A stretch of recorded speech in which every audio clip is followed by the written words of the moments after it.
What is going on, guys? My name is JPhanta. Welcome back to a brand new video. In today's video, we're going to be talking about the top 5 free-to-play cards that need a Dokkan Awakening. These cards have the potential of becoming some great free-to-play units, but unfortunately they have been forgotten and swept under the rug by Dokkan. So in this video, I'm going to be talking about the current card state and then the potential, in my opinion, what their awakenings could be. Of course, this list is my opinion. If you guys have some more free-to-play cards that you think should get a Dokkan Awakening, let me know in the comments. But without further ado, let's get into the first card, which is going to be the Super Saiyan Gohan from the BoJack Story event. And with that, I'm going to include the STR Super Saiyan Gohan from the Barbershop, since they're pretty much the same named card, and they almost do the exact same thing. So the physical Gohan is an AGL physical type leader for attack plus 25%, while the STR one is HP plus 30% for all types. Super attack for the physical one is huge damage to the enemy, lowers defense, and his passive skill is attack plus 30% at the start of the turn, while the STR one is huge damage to the enemy,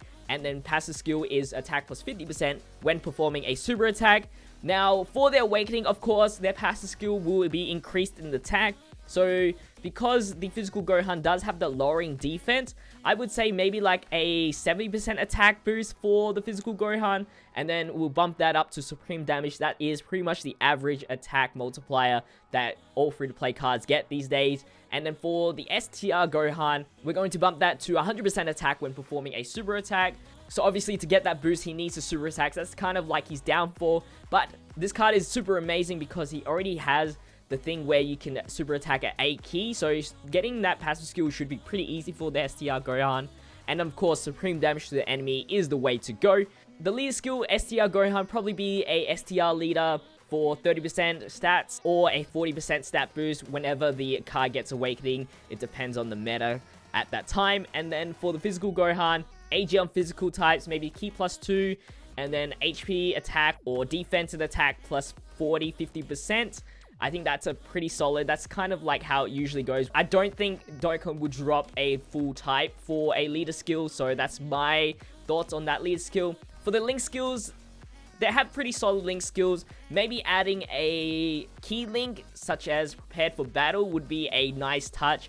And physical Gohan here is also in the movie heroes, which means with an awakening, he could be very solid in a movie heroes free-to-play category team, depending on how big his buff is. And when they do awaken, they could either stick with the Super Saiyan Gohan, but I would love to see the physical Super Saiyan Gohan turn into Super Saiyan 2, because unfortunately right now there is no Super Saiyan 2 Gohan that has the Goku Gi on, so I would love to see that. And right now there isn't really a good offensive Super Saiyan 2 Gohan, so that would be really cool to have. There is the Int one from the Barbershop, but it has a big restriction.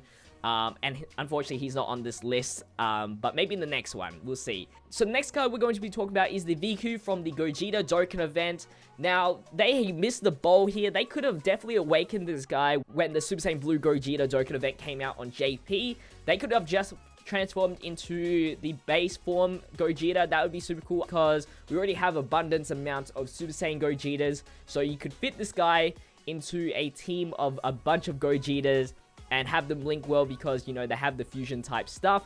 They would obviously drop fusion failure, which is one of their link skills, add like prepare for battle or shocking speed over in a flash or something like that. The passive skill, I'm going to give it like a 180 turn. So because Viku was more of a defensive, now Gogeta is more on the offensive side. We're going to switch that high chance to reduce damage received by 50% to maybe attack plus 50%. Remember, he is going to be awakening to just a regular UR, so of course there is a potential of becoming a TUR at some possible future if they end up transforming this guy into base Gogeta to begin with. Supreme damage to the enemy sounds fine with me, and then he's going to be a physical leader for the 30% and maybe a fusion leader for 50%. We only have 30% fusion leaders at the moment for free-to-play, so I would love to see some sort of increase for fusion category for free-to-play. And then the categories, keep them the same. I don't think that needs any changes, I believe. And of course, he is in the movie heroes, so that would be super awesome to see. Onto the third card here, we have the Great Saiyan Man, another card that was suggested in the previous video. Now, he doesn't really need a major boost in anything, in my opinion. I feel like the most important thing is becoming that SSR status, the UR status, to get the dupe system buffs. That way you can get the additional greatly lower attack, which would be awesome.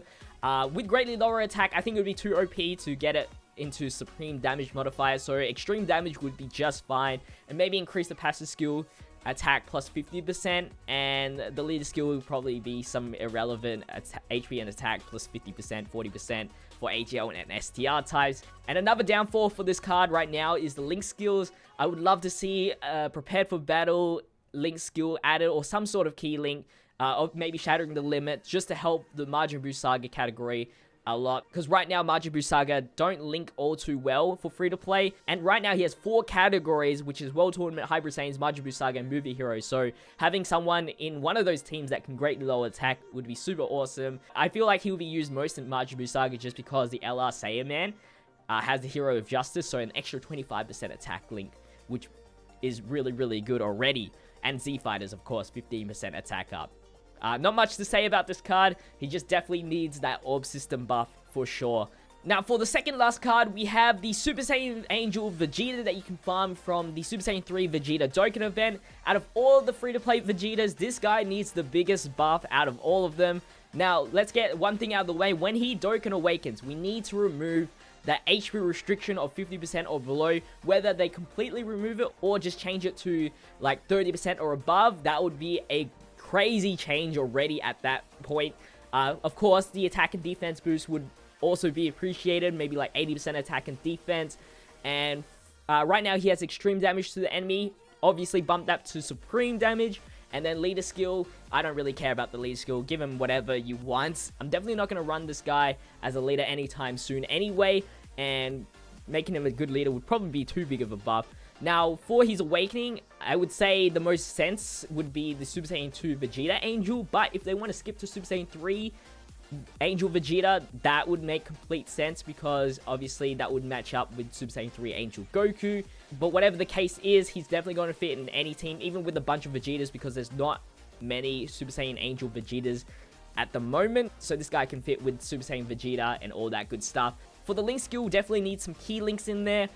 Depending on what transformation, if it's Super Saiyan 3, Over the Flash would be nice. If it's Super Saiyan 2, Prepared for Battle, or even both have Prepared for Battle. His categories are pretty decent, and he would definitely fit in most of them. Majin Buu Saga, Pure Saiyans, of course, or definitely linking up with all those Vegetas in the Pure Saiyans, maybe LR Vegeta. I'm not too sure how much links they activate together, but that would be cool to see. And then Resurrected Warriors is also nice, but not the most important category that he has. Now, onto the final card. We're already onto the final card, which is going to be the Tech Goku Black from the Goku Black Dokkan event. So right now, he's an SR card with AGL types enemy attack and defense minus 20%. If they want to increase that, that's fine by me. Nothing too crazy there. Now, for the super attack, you know, obviously supreme damage would be nice, but I don't know if that dramatic change would make sense for Bandai. Maybe extreme damage.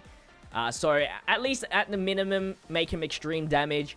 But it would be cool to see him with supreme damage. I would love to see this guy transform into Rose Goku Black, just because we don't have a free-to-play Rose Black at the moment. Passive skill, attack and defense plus 30% when key is 7 or more. Bump that up to like 60%, double that thing. That would be amazing. And then his link skills are Nightmare, Kamehameha, Dismal Future, Cold Judgment, and Big Bad Bosses. Very solid with the Big Bad Bosses. I think maybe like, I don't know if Goku Black's count for Thirst for Conquest or anything like that, but another attack link would be kind of cool, or just another key link. But I think for extreme teams, key isn't the most important thing, because you already have Rose, but obviously key links are always appreciated. Of course, he's got Realm of Gods, Potara, Future Saga, and Time Travelers, and all of these have, you know, Goku Black in them, so he's going to definitely link up with somebody on the team. So that would be a cool free-to-play alternative if you don't have Super Saiyan Rose Goku Black, or Goku Black if they want to just keep it to just normal Goku Black. Either one, I don't mind, but I definitely would like to see Rose. So those were my 5/6 picks for the cards that need a Dokkan Awakening. Again, if you do have more suggestions, make sure you leave it down in the comment section, and I might put it into my next list whenever I do that. But tomorrow's video will be the top 5 EZA cards that I would like to see. So make sure you subscribe to the channel if you haven't already. Make sure you put on post notifications on. I would really appreciate that. Make sure you like this video. Goal for this video, 200 likes. If you guys can break that, I would really appreciate it. But as always, thank you guys for watching. It's been JPhanta, and I'll see you guys in the next video. Stay fizzy. Peace out.